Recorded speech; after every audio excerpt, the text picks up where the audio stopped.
Hello class, welcome back बच्चों। लो प्यारे बच्चों, स्टार्ट कर रहे हैं नया लेक्चर। बेटा सब सामने देख रहे हैं, कृष भाई सामने देख रहे हैं। बाबू एग्जाम्पल नंबर 9 की बात करते हैं। आपकी प्रॉब्लम है और अब आनी है जेन्युइन थी बेटा प्रॉब्लम। जिसकी भी नहीं आई बेटा पता नहीं क्या वजह नहीं आने की, लेकिन आनी चाहिए थी प्रॉब्लम। ठीक है जी, चलो नहीं मैं करता हूँ बात। मेरे को इसमें कुछ और बात भी करनी है आपसे। वो कहता है given the following data find net value added eight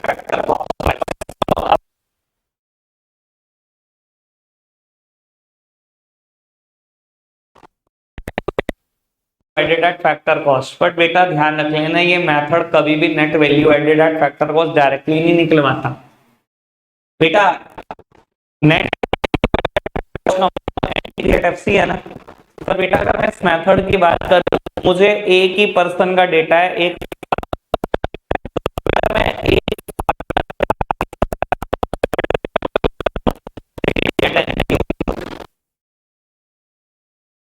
GDP at MP, then बेटा हम जा सकते हैं एनडीपी एट एफसी तक। ठीक है ना, बिल्कुल ऐसे इंटेलिजेंट मत बन जाना, सीधा ही निकलता है सब कुछ प्लस माइनस बस ऐसे ही तैसे। सर ये बिल्कुल मत करना, कोई नंबर नहीं देगा वहां पर। ठीक है ना जी। तो बेटा पहले हम कैलकुलेट करेंगे जीडीपी एट एमपी, जिसका फॉर्मूला अगेन वही है बेटा, value of output minus intermediate consumption. ठीक है ना, और इसको भी क्वेश्चन का डेटा है। अगर question sales plus change in stock की फॉर्म में तो वैसे एक्सपेंड करेंगे। अगर domestic sales plus export plus closing stock minus opening stock, उस फॉर्म में तो उतना एक्सपेंड करेंगे जिस भी फॉर्म में डेटा है। बाबू कहते हैं sales of wheat by the farmer in the local market. बेटा फार्मर ने लोकल परचेज ऑफ ट्रैक्टर, बेटा कैपिटल है, ये कोई इंटरमीडिएट कंजम्पशन नहीं है। अगर लाइफ पता होती तो ये डेप्रिसिएशन निकालने के काम आ सकता था। ठीक है ना जी, फिलहाल अभी ये मेरे किसी काम में। आगे बताओ, प्रोक्योरमेंट ऑफ व्हीट ने व्हीट खरीदी। बेटा जान पूछ के मेरे को सेंस बिगाड़ रहा है, ये लैंग्वेज बिगाड़ रहा है भाई। अगर गवर्नमेंट ने खरीदी है, फार्मर ने तो बेची है। एक तो बेटा फार्मर ने लोकल मार्केट है वीट बेची, एक तो वो सेल मतलब सेल चाहिए ना। ठीक है ना जी, पक्का से ना, समझ में आई ना बेटा। लैंग्वेज बदल रहा है और कुछ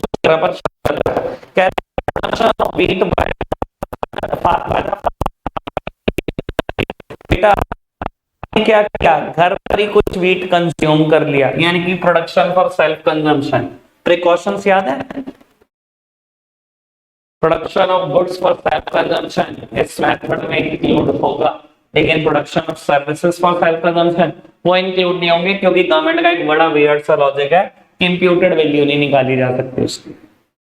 ठीक है जी, यही लॉजिक दिया था ना गवर्नमेंट ने। तो आगे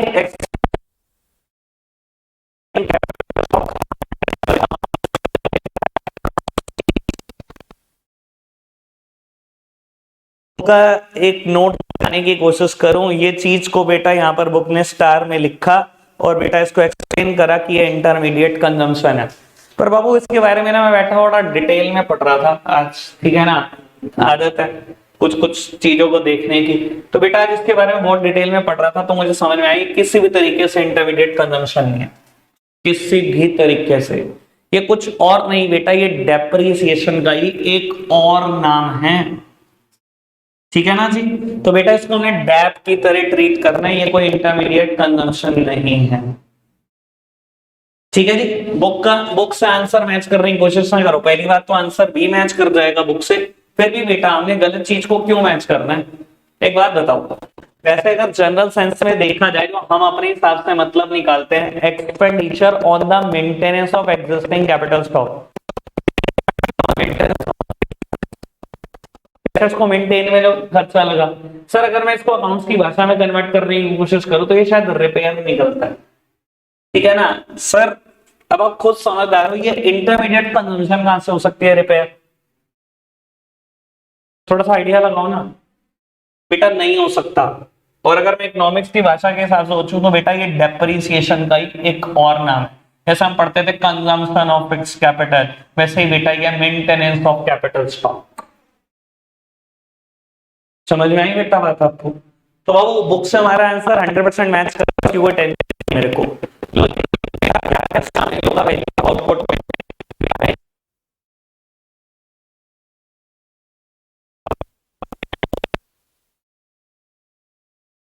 जो आपकी फैमिली ने करी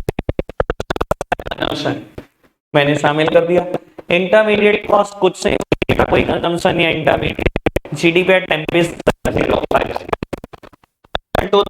10 क्वेश्चन है उससे यही मांगा बेटा, अगर मैं जीडीपी एट एमपी तक हूं और जो मुझे एनडीपी एट एफसी तक जाना है तो आपको पता है कैसे जाते हैं, जी को एन में कन्वर्ट करो और बेटा एमपी को एफसी में कन्वर्ट करो। बेटा जीडीपी एट एमपी 7050 डैप इस क्वेश्चन में नहीं था, एनआईटी के नाम पर आईटी भी नहीं थी, ठीक है ना, जीरो ही लिख दो, आईटी माइनस सब्सिडी, और बेटा सब्सिडी थी 20। तो बेटा ये माइनस और ये माइनस प्लस हो जाएगा। डैप था, अरे यार ये था 100, सॉरी बाबू डैप था 100, ठीक है ना, ये माइनस माइनस प्लस हो जाएगा। बाबू ये 100 माइनस कर दो और वो प्लस कर दो, 6970 इज द आंसर। बुक का आंसर से हमारा आंसर मैच करता है।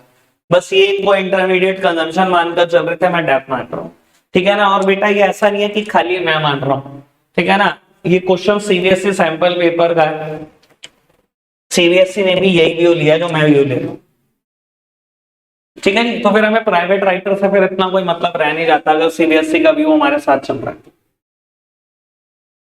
ठीक है बेटा, समझ में आती है आपको बात? तो जहां डेप्रिसिएशन के आपने दूसरे नाम लिखे थे वहां जरूर लिख लेना बेटा मेंटेनेंस ऑफ कैपिटल स्टॉक, ये एक नाम जरूर लिख लेना, ठीक है बेटा। बढ़ जाए आगे। अब इसके अलावा कोई प्रॉब्लम फटाफट से बता दो बाबू, 15 तक बताना प्लीज, अभी आगे ना बढ़ाओ बात को, ठीक है ना। 15 तक मैंने दिए थे, 15 तक किसी की कोई प्रॉब्लम हो बताओ, सिद्धि बताओ, 15 की बता दो, परी बता,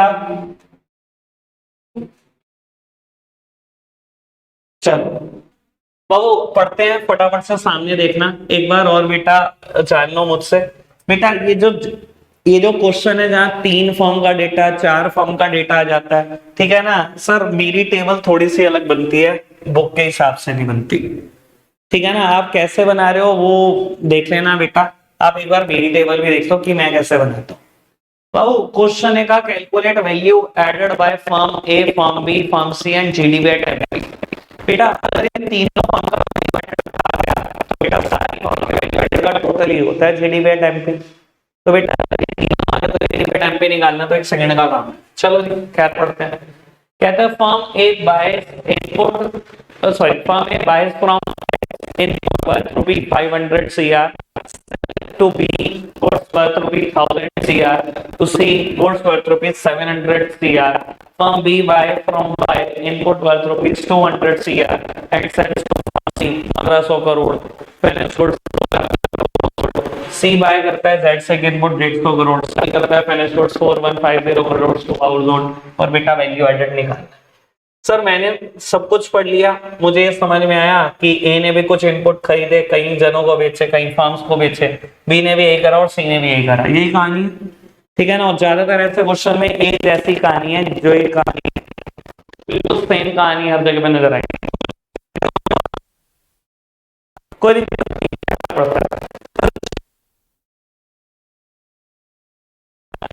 हमेशा बेटा उनको हॉरिजॉन्टली लिख लो जैसे मैंने लिख लिया, ठीक है ना जी। मैं न्यूमेरिकल ऐसे ही सॉल्व करता हूँ ये वाले, ठीक है जी। तो बेटा सबसे पहला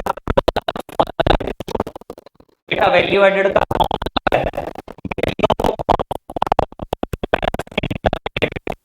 यही है ना बेटा फॉर्मूला, वैल्यू ऑफ आउटपुट ठीक ठाक स्पेस मैंने छोड़ा और इंटरमीडिएट कंजम्पशन लिख दिया।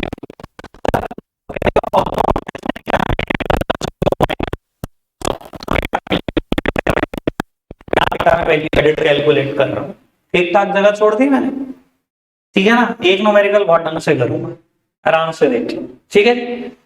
सबसे पहली बात में यही लिखा था बेटा, फर्म ए ने बेटा एक्स से इनपुट्स खरीदे 500 करोड़।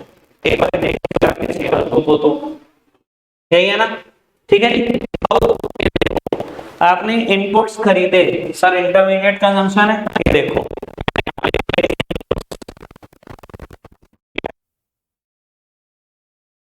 सीआर, ठीक है ना जी। सर ऊपर मैं लिख दूंगा यहाँ पर फिगर सीआर, तो बेटा मेरी ये सिरदर्दी खत्म हो जाएगी। सारी फिगर करोड़ में बेटा मैंने भूल गया सब कुछ, ठीक है ना, बस 500 1000 2000 ऐसे ही लिखूंगा, ठीक है जी। चलो बढ़ाओ बात को आगे। फिर क्या, इन्हें बी को बेचा है कुछ, एक बार सेल्स टू बी 1000, सी को बेचा 700 करोड़। सर 1000 करोड़ का बी को, 700 करोड़ का सी को, ठीक है जी। सर आपकी कोई भी सेल्स है वैल्यू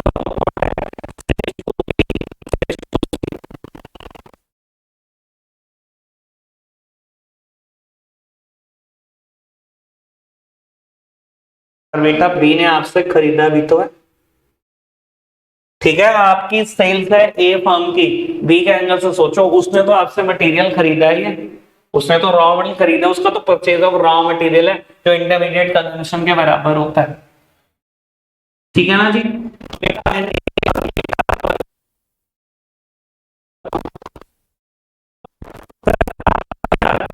को बेचा पर 3000 करोड़ का खरीदा भी तो, उसके लिए तो बिल्कुल इनपुट है, कोई दिक्कत तो नहीं, समझ में आई बात। कहता सर आपने लिख दिया 700 करोड़, कोई दिक्कत तो नहीं, समझ में आ रहा है। आपकी सेल्स, इनकी तो परचेज, ठीक है। आगे बढ़ाओ बेटा बात को। फिर बेटा बी ने वाई से कोई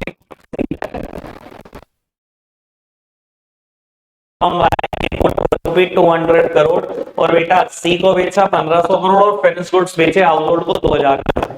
लो जी बेटा आपने इनपुट्स खरीदा, इनपुट के ही सामने मैंने लिख दिया 200 करोड़, ठीक है जी। आपने बेचा, मैंने लिख दिया बिल्कुल सामने। सर आपने बेचा, सी ने आपसे खरीदा भी तो, खरीदा है ना सी ने आपसे, तो बेटा वाला मैंने और कर दिया purchase from B. Sir purchase from B के सामने मैंने, कोई दिक्कत तो नहीं। और बेटा 2000 करोड़ का इसने हाउस होल्ड को भी बेचा, तो बेटा लिख दो sales to household, sales to household ना, ठीक है ना, मैंने शॉर्टकट में लिख दिया 2000 करोड़ का आपने हाउस होल्ड को बेच दिया, ठीक है जी। सर देखो बड़ी सिंपल सी बात बोलता हूँ, जहां दो फर्म का नाम आ रहा है, ए ने बी को बेचा है, बी ने सी को बेचा है, सी ने डी को बेचा है, जहां दो फर्म का नाम आ रहा है सर दोनों जगह पोस्टिंग कर देना, इतने तो मेरा ख्याल अकाउंट्स में आप एक्सपर्ट हो। जहां दोनों फर्म का नाम आ रहा है, अगर एक ने बेचा दूसरे ने खरीदा है, एक ने बेचा दूसरे ने खरीदा है, लेकिन है बेटा अगर आपने हाउस होल्ड को ही बेचा है फिर क्या फर्क पड़ता है, हम हाउस होल्ड के लिए तो कैलकुलेट नहीं करते, value added method household के लिए नहीं है बेटा, प्रोड्यूसिंग फर्म के लिए, जो इंटरमीडिएट गुड्स में बेटा वैल्यू एडिशन करती है वो फर्म करती है, हाउस होल्ड नहीं करता, ठीक है जी। आगे बढ़ो बात को बेटा, सी ने कुछ खरीदा बेटा, कहते हैं सर इनपुट कर दिया, तो इनपुट के सामने मैंने लिख दिया, हाउस होल्ड को आपने बेचा, मैंने हाउस होल्ड के सामने लिख दिया, क्वेश्चन बताओ, ठीक है जी। कर दो टोटल बेटा 1700 आपके लिए वैल्यू एडेड। सर 3500 में से 1200 चले गए बेटा, 250 आपके लिए वैल्यू एडेड। 4150 ये 150 इसमें से चला गया और 2200 1800 रुपए आपके लिए वैल्यू एडेड। तीनों फॉर्म का वैल्यू एडेड आ गया। क्वेश्चन है मुझसे साथ में पूछा था जीडीपी एट एमपी, सर जितनी भी फर्म्स हैं इकोनॉमी में सबकी फर्म के वैल्यू एडेड का टोटल कर दोगे तो आएगा जीडीपी एट एमपी। मेरे एग्जांपल में 3 है, तीनों का टोटल कर दो, खत्म कहानी। 5300 सीआर,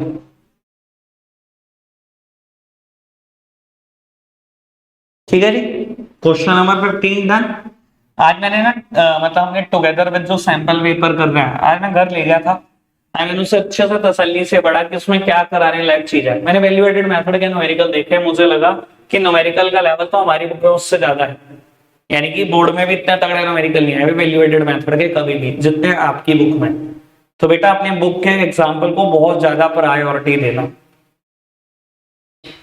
ठीक है ना। कई बार हमें लगता है जो बुक हम रेगुलर करते हैं इसकी क्या रिवीजन मैथ में तो मैं कुछ और अच्छा करता हूँ सर बेटा, लेकिन अगर आप कहीं और ढूंढने जाओ अच्छा ना मिले तो, जब सीबीएसई में ऐसे क्वेश्चन नहीं आए तो बेटा ये बहुत अच्छी बुक है, ठीक है जी बाबू। अब आगे बढ़ाते हैं बात को, मुझे लगता है 16, 17, 18, 19 मुझे कर देने चाहिए बाबू। आप करना जरूर खुद से, पर बेटा मैं कर देता हूं 16, 17, 18 और 19 चारों कर देता हूं, ठीक है नहीं, लेकिन आपकी ट्राई बहुत जरूरी है, आप भी करना है इनको घर पर जाकर, ठीक है जी। और मैंने इनका मेथड भी आज ही शुरू करना है, इससे थोड़ा सा सामने देखो आयुष, सामने देख बेटा। चलो जी पढ़ते हैं बेटा। 16 कहता है in an economy the following transaction take place, और बेटा अगर आप देखो तो 4 बुलेट है और चारों फॉर्म का डेटा दिख रहा है, ए बी और सी बी।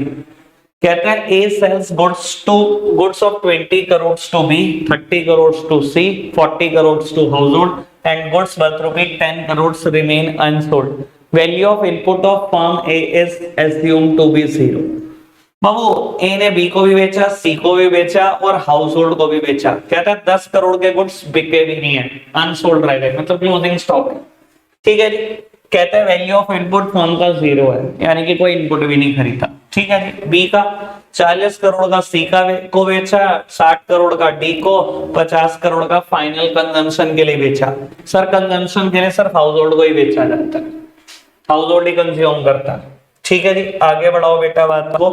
कहता है C sales his output worth rupee 100 crore to D, 100 crore to household, export worth rupee 100 crore, ठीक है जी। डी ने 300 करोड़ का हाउस होल्ड को बेचा, 100 करोड़ का गारमेंट को बेचा, ठीक है जी। सर मैंने तो पढ़ लिया सब कुछ, मुझे तो सच नया भी कुछ नहीं लगा, रिक्वायरमेंट पढ़ लो।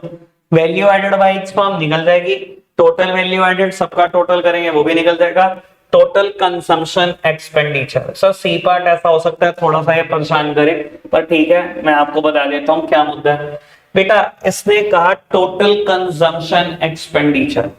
सर आपको भी पता है इकोनॉमी के कंज्यूमिंग सेक्टर कौन से हैं, firm is the only producing sector, ठीक है ना जी, बाकी तो कंज्यूम ही करेगा। आपने जो कुछ भी गवर्नमेंट को बेचा है, जो कुछ भी हाउस होल्ड को बेचा है, टोटल कर देना बेटा, थर्ड पार्ट तभी आ जाएगा। यहां पर जहां जहां भी हाउस होल्ड का नाम आया हुआ है, जहां जहां भी गवर्नमेंट का नाम आया हुआ है, जो भी मैंने हाउस होल्ड को बेचा, जो भी गवर्नमेंट को बेचा, टोटल कर देना, थर्ड पार्ट का आंसर तब आएगा, ठीक है जी। चलो जी बात को आगे बढ़ाते हैं बेटा। बाबू करता हूं मैं एक बार इस क्वेश्चन को फटाफट से देखता हूं क्या मुद्दा है। लो जी बाबू 4 फॉर्म का डेटा है अलग अलग, तो बेटा हॉरिजॉन्टली सभी फॉर्म्स को लिख लेना, ठीक है ना। हॉरिजॉन्टली लिखा मैंने सभी फॉर्म्स को, ठीक है जी। और पहला कॉलम मैं छोड़ता हूं बेटा अपने फॉर्मूले के लिए। बेटा वैल्यू एडेड मेथड का फॉर्मूला है value of output minus intermediate consumption. जब बेटा ये डिडक्ट कर दूंगा तो कैलकुलेट होगा वैल्यू एडेड, ठीक है जी। बाबू सबसे पहले ए फर्म का डेटा है, उसने बी को भी बेचा, सी को भी बेचा, हाउस होल्ड को भी बेचा और कुछ स्टॉक उसके पास अनसोल्ड भी रह गया, ऐसा ही है बेटा। चारों बातें लिख दो यहां पर ना, इस बार मुझे लगता है 6-7 बातें आएंगी, तो थोड़ा सा ठीक ठाक स्पेस छोड़ देना। तो बेटा सबसे पहले आपने बी को बेचा, सेल्स टू बी। सर सी को भी बेचा आपने, ठीक है ना, सेल्स टू सी। आपने हाउस होल्ड को भी बेचा, सेल्स टू हाउस होल्ड, पूरा लिख लेना बाबू। और अनसोल्ड स्टॉक है यानी कि बेटा कुछ और नहीं, क्लोजिंग स्टॉक। सर आप याद करो वैल्यू ऑफ आउटपुट होता क्या था बेटा, अगर याद करो तो बेटा sales plus change in stock होता है, और चेंज इन स्टॉक में क्लोजिंग स्टॉक ऐड ही होता है, तो मैंने ऑन दैट लॉजिक इसको ऐड करा है यहाँ पर, ठीक है ना जी, तो दिक्कत तो नहीं बेटा। 20 करोड़ का बी को बेचा, 30 करोड़ का हाउस होल्ड को, सॉरी सी को, 40 करोड़ का हाउस होल्ड को, और क्लोजिंग स्टॉक 10 करोड़ है, शायद यही है। और क्वेश्चन ने कहा था ए के इनपुट्स मान लेना 0 है। सर 0 लिखोगे ना लिखो, यानी कि बेटा ए का वैल्यू एडेड तो 100 करोड़ ही है, लेकिन बेटा डबल पोस्टिंग करना मत बोलना। अगर बी को बेचा है तो बी ने खरीदा भी तो है, परचेसेस फ्रॉम ए। सर आपने बी को बेचा, बी ने आपसे खरीदा ए से, आपने सी को बेचा, सी ने आपसे खरीदा, और हाउस होल्ड की कहानी कुछ नहीं है। क्या डबल पोस्टिंग हो सकती थी, मैंने डबल पोस्टिंग भी कर दी है, साथ साथ करना, बाद में कुछ नहीं मिलता, गलती भी नहीं मिलती। तुम सोचो ना मैं बाद में कर लूंगा जब बी का डेटा बनाऊंगा सी का, सर सोचते रह जाओगे, कुछ नहीं मिलने का। ठीक है जी, ओके, बात आगे बढ़ाओ बात को। सर बी की कुछ डिटेल्स हैं, पढ़ देता हूं एक बार दोबारा से अच्छे से।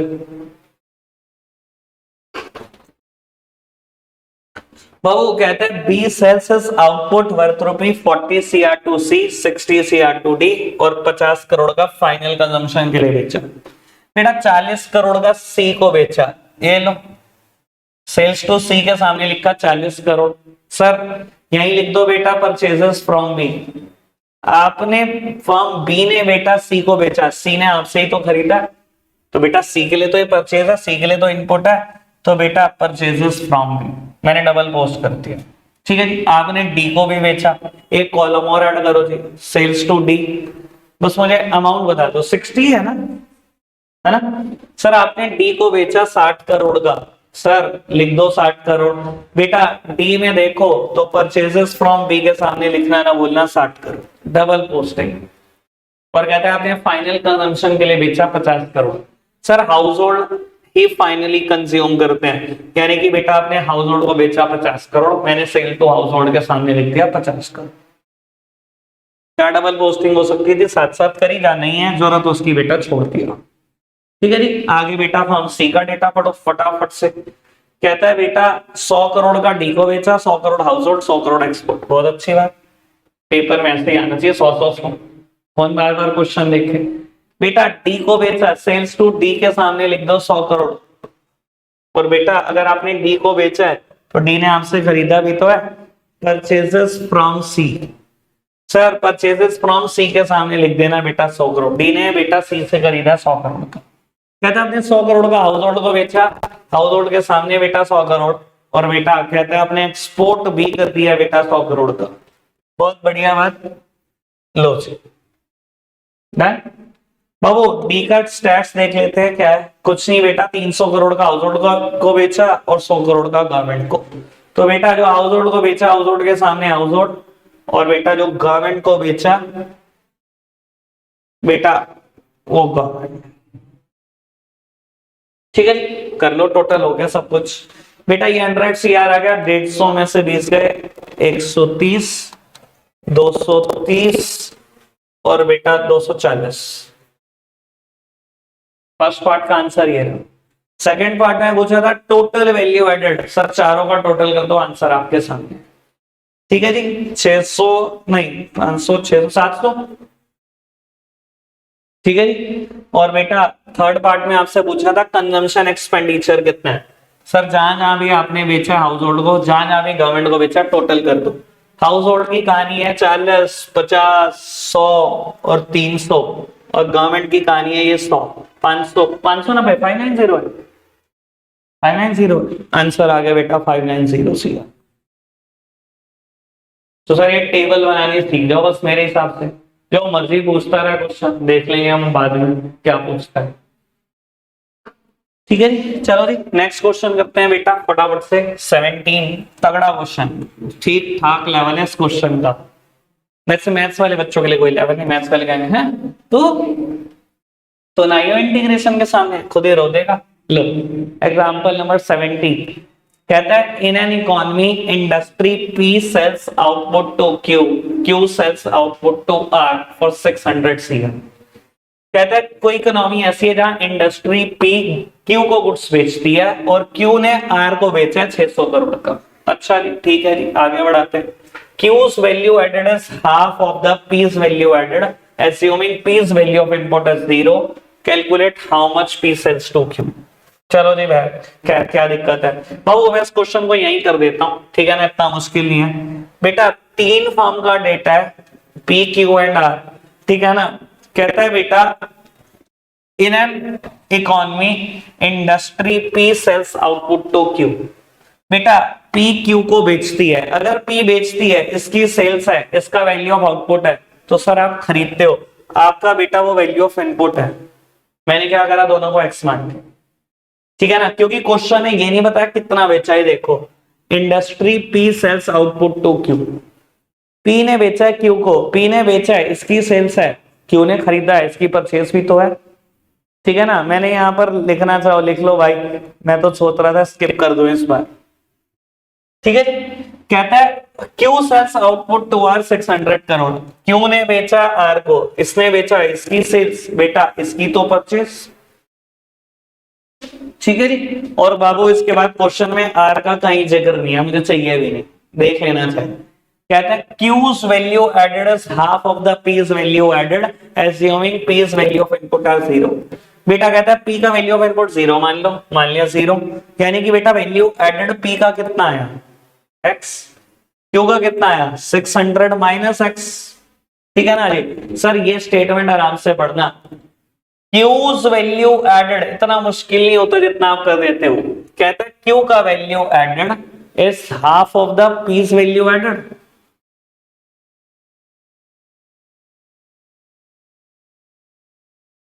ठीक है ना, क्या मुश्किल है। कहता है Q's value added is half of the P's value added, Q's value added is half of the P's value added, ठीक है जी। सर Q का वैल्यू एडेड कितना है, मैंने अभी निकाला था 600 माइनस एक्स, P का वैल्यू एडेड कितना है बेटा, ये लिखा हुआ x, कर दो क्रॉस मल्टीप्लाई, इतना क्या मुश्किल है। 3x is equals to 1200, x आ गया बेटा 400, अगर x 400 है तो ये तो आ गया 400, और बेटा ये 400 है तो बेटा ये आ गया 200। क्या पूछा इसने, how much P sales to Q, कितना बेचा P ने Q को, सर x ही बेचा, x 400 है, यानी आंसर इज 400,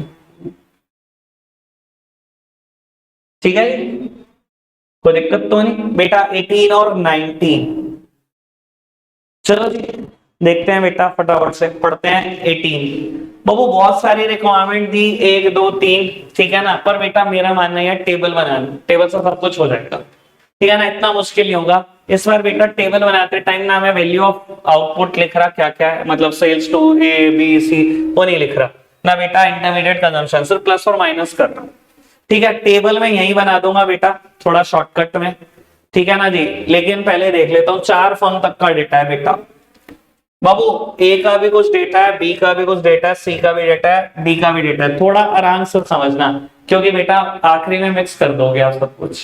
मैं क्योंकि स्टेटमेंट नहीं लिखने वाला हूं इस बार, सीधा लिख रहा हूं यहाँ पर, ये वैल्यू ऑफ आउटपुट लिखूंगा और थोड़े से डिस्टेंस के बाद इंटरमीडिएट कंजम्पशन लिखूंगा, पढ़ते चलना आराम से। कहते हैं sales by firm A are 80 crore and sales by firm B are 300 crore. कहते हैं ए ने बेचा है 80 करोड़ का, बी ने बेचा 300 करोड़ का, किसको बेचा बताया नहीं, बहुत अच्छी बात, ना बता भाई। कहता है value added by B and C are equal, B और सी के वैल्यू एडेड बराबर है। सर वैल्यू एडेड तो इन इसमें से ये माइनस करके ही आएगा। कहता है बी का वैल्यू एडेड और सी का वैल्यू एडेड बराबर है, नहीं बताया तूने कितना है, तो बाबू हम मैथ्स वाले बच्चे, हमें जब कुछ समझ नहीं आता तो हम एक्स मान लेते हैं, ठीक है जी, और याद भी आ जाती है इसी बहाने। चलो चलो आगे, विशेष खैर आगे भाई, आगे बिल्कुल चलो लो जी आगे बढ़ाओ बात को। कहता है value of output of C and D are 280 crore each. बेटा वैल्यू ऑफ आउटपुट सी और डी का 280 करोड़ है, ठीक है जी। सर इतना मुश्किल नहीं है, जो ये कह रहा है मैं तो वही लिख रहा हूं, ठीक है जी, कोई दिक्कत तो नहीं, इतनी बात है। पहले इसने इन दोनों की सेल्स बताई, फिर ये बताया कि दोनों बराबर है, फिर इन दोनों के वैल्यू एडेड बताया। चलो जी बाबू कहता है value added by D is 120 CR and GDP at MP is 520 CR। Value added D का 120 करोड़ है और जीडीपी एट एमपी 520 करोड़। अब इसका इस्तेमाल करूंगा, रुकते रहना। Assuming A's value of input as 0, A का वैल्यू ऑफ इनपुट 0 है, एज्यूम कर लो, और उसके बाद कुछ पूछा हुआ है। चलो जी बेटा 80 माइनस 0 इट इज 80। इसने कहा ना जीडीपी एट एमपी 520 करोड़ है, उसका यूज कर सकते हैं। सर जीडीपी एट एमपी क्या होता है, सभी फर्म के वैल्यू एडेड का टोटल होता है ना जीडीपी एट एमपी। बेटा जीडीपी एट एमपी किसके बराबर है? Value added of A plus value added B का, वैल्यू एडेड सी का, वैल्यू एडेड डी का। बाबू ए का वैल्यू एडेड 80, बी का x, सी का x, डी का 120, ये 520 है। सर कैलकुलेट, यहां से x की वैल्यू हो जाएगी 80 प्लस 120 200, उधर जाएगा माइनस में हो जाएगा 320 is equals to 2x, x plus x की वैल्यू आ गई 160। सर अगर x की वैल्यू 160 है, 300 में से 160 गई है 140, 280 में से 160 गई है 120। पूरी टेबल फिल कर दी मैंने। अब देख लो क्या क्या मांगा। वैल्यू एडेड फ्रॉम बी और सी का, सर मैंने कैलकुलेट करा, फर्स्ट पार्ट का आंसर ये है, वैल्यू एडेड बी और सी का। Value of input of form B, ये भी मैंने कैलकुलेट कर दिया, ये पार्ट नंबर 2 सॉल्व हो। इनपुट सी का, ये थर्ड है बेटा, तीनों सॉल्व कर दो। यानी कि घूम फिर के बेटा टेबल ही बनानी थी। डन। 19 लास्ट। सर लेकिन 16 to 19 आपको प्रैक्टिस करनी चाहिए बहुत अच्छे से, अगर सच में नंबर लाने का मूड है तो। जिस साल वैल्यू एडेड न्यूमेरिकल में आएगा, वैसे तो नहीं आता, बहुत बहुत साल हो जाते हैं, थ्योरी आती रहती है, जिस साल आएगा तो क्वेश्चन वो नहीं आएंगे तो शुरू के 15 आप करके आ जाते हो कुछ हो, ठीक है ना, आएगा तो ऐसा ही कुछ लेवल। चलो जी पढ़ते हैं बेटा लास्ट वन। अब कहता है firm A spend 500 CR on non factor input. बेटा कल इसका मतलब बताया था, कुछ और नहीं, इंटरमीडिएट कंजम्पशन ही है। Sold goods worth rupees 600 CR to B, 300 CR to C. Firm B whose value added is 1000 CR sold half of its goods, sold half of its output to firm C and half to D. Value added by firm C is half of the value added of D. Firm C and firm D sold their entire output to household. Value of output of firm C is equals to firm's B value of output. Calculate the value of output of firm D. Next level question. जगह नहीं है बस यहाँ करने की, दुख इस बात का। ठीक है जी, कोई दिक्कत नहीं, वो करेंगे आपके लिए कॉम्प्रोमाइज थोड़ा सा। क्रिस बहुत खुश है आज। क्रिस क्या हो गया आज? चलो जी लो बेटा एग्जाम्पल नंबर 19 करते हैं, ठीक है ना जी। सर क्वेश्चन पढ़कर ये समझ में आया कि टोटल 4 फॉर्म का डेटा है, ABCD की बात है।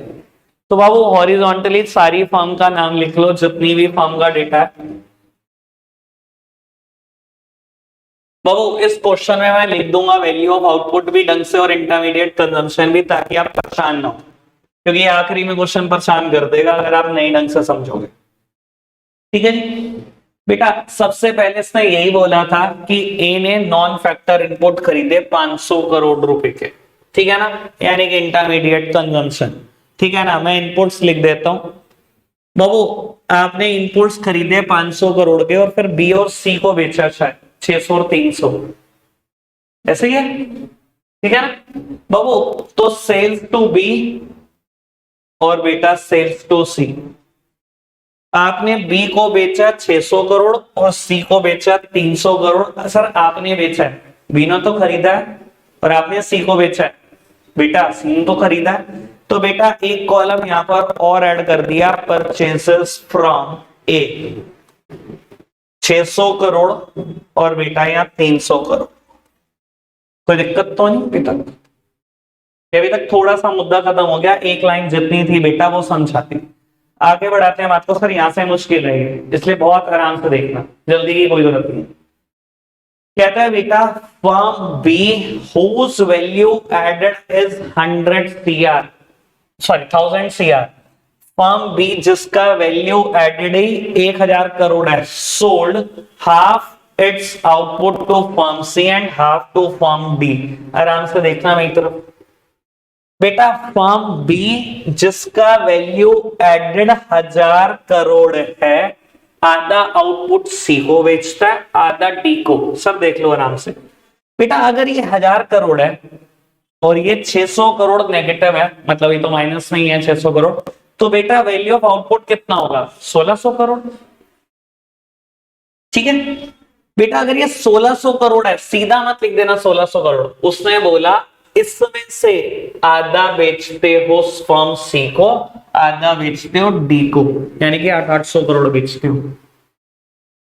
Firm B whose value added is 1,000 crore sold half of its output to firm C and sold half of its output to firm D। यही बोल रहा है ना बेटा, फर्म बी जिसका वैल्यू एडेड 1,000 करोड़ है, अपना आधा आउटपुट सी को बेचती है, आधा डी को। ठीक है ना सर, वैल्यू एडेड से मेरे को कैलकुलेट हो गया वैल्यू ऑफ आउटपुट, और इससे मुझे समझ में आ गया कि ये 1,600 करोड़ है, तो आधा 800 करोड़ सी को बेचा है, आधा 800 करोड़ बेटा डी को बेचा है। तो बेटा सेल्स टू सी के सामने 800 करोड़, और बेटा सेल्स टू डी भी मैंने कॉलम ऐड कर दिया, ये भी लिख दिया बेटा 800 करोड़। और बेटा आपने बेचा है सीओटी को, उन्होंने तो आपसे खरीदा है, परचेजेस फ्रॉम बी बेटा 800 करोड़, और इसमें भी 800 करोड़। कोई दिक्कत तो नहीं है, सबसे टिपिकल पॉइंट था इसका। समझ में आ गई बेटा बात? आसमान हो क्या? चलो जी, क्या कर रहा था? चलो बाबू, कहता है value added by firm C is half of the value added of firm D. बेटा फर्म सी का वैल्यू एडेड, कहता है value added of firm C is half of the value added of firm D. Sir इस equation का use कर लेंगे, पहले start score पूरे हो जाने दो, लेकिन जो इसने बोला मैंने लिख लिया एक बार। ठीक है जी, कोई दिक्कत तो नहीं। Value added of firm C is equals to half of the value added of firm D. ठीक है, इक्वेशन बना ली। चलो जी बढ़ते हैं बेटा आगे। कहता है firm C and D sold their entire output to household. बेटा चाहे फर्म सी की बात कर लो, डी को, सब कुछ हाउस होल्ड को बेचते हैं। अच्छा जी, value of output of firm C is equals to बीस वैल्यू ऑफ आउटपुट। ठीक है जी, बेटा कहता है ये भी हाउस होल्ड को बेचता है सब कुछ, ये भी हाउस होल्ड, यानी कि यहाँ कहीं ना कहीं एक कॉलम तो आएगा बेटा सेल्स टू हाउस होल्ड का, ये दोनों हाउस होल्ड को बेचते हैं। मैंने एच लिख दिया, पूरा लिखना। ठीक है, लेकिन आखिरी में इसने ये भी बात बोल दी कि जो वैल्यू ऑफ आउटपुट बी का है वही बेटा सी का, यानी कि अगर ये 1,600 करोड़ है तो ये भी कितना होगा बेटा 1,600 करोड़। सॉरी, ये हाउस होल्ड के सामने लिखना। ठीक है जी सर, अगर ये 1,600 करोड़ आ चुका है, ये 1,100 करोड़ माइनस करो, ये कितना आ गया 500 करोड़। बेटा इस इक्वेशन में पुट करो, बेटा वैल्यू एडेड आ गया फर्म सी का 500 crore which is half of the value added of firm D. Cross multiply करो, value added of firm D is 1,000 crore. Sir value added आया 1,000 करोड़, ये 800 करोड़ है, तो बेटा सेल्स टू हाउस होल्ड के सामने कितना आ गया होगा 1,800 करोड़। ठीक है जी, अब देख लो क्वेश्चन ने पूछा क्या था, जो पूछा होगा कैलकुलेट हो चुका होगा। बेटा देख लेते हैं क्या पूछा है, calculate value of output of firm D. Value of output ये पूछा है बेटा फर्म डी का 1,800 करोड़, यानी कि घूम फिर के बननी टेबल है भाई, जो मर्जी पूछा। ठीक है, इतना टाइम हो गया, आज के लिए इतना ही रखते हैं प्यारे बच्चों, बाय बाय।